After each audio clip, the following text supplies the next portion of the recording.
What medications for spondyloarthropathy are in the pipeline? A great number of them. At current, as far as biologic agents, we've had the TNF blockers out for about 18 years. And they've started with one or two, and now there's five. More recently, we had introduced the blockers of interleukin-17. First one getting its FDA approval approximately 2 years ago. And two others are in the pipeline, probably going to be approved for axial spondyloarthritis in the next 1 to 2 years. Now, these are injections or infusions, and obviously, a lot of patients don't like to inject themselves or to infuse themselves. There are pills that are it's called small molecule inhibitors. One is already out there, but it's not approved for spondyloarthritis, and that's called tofacitinib, and it's being used in rheumatoid arthritis.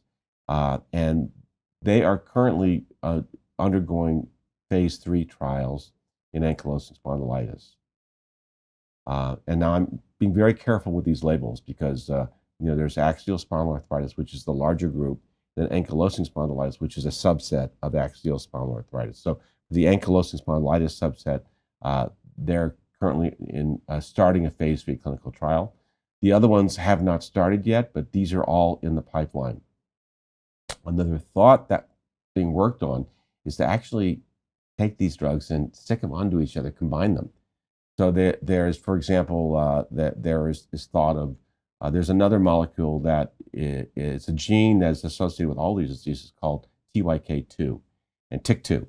And there's thought of piggybacking TYK2 onto one of these others. There's thoughts of piggybacking interleukin-17 onto a TNF blocker. All these things are currently being looked at, are in the pipeline, and ultimately we hope will result in better, more effective treatment. Now, would all those be considered biologics? Yeah, well, good question. The so-called small molecule drugs like tofacitinib, strictly speaking, aren't biologics. They're called small molecule inhibitors. But they, in the price cost, are lumped into that category. They cost about the same.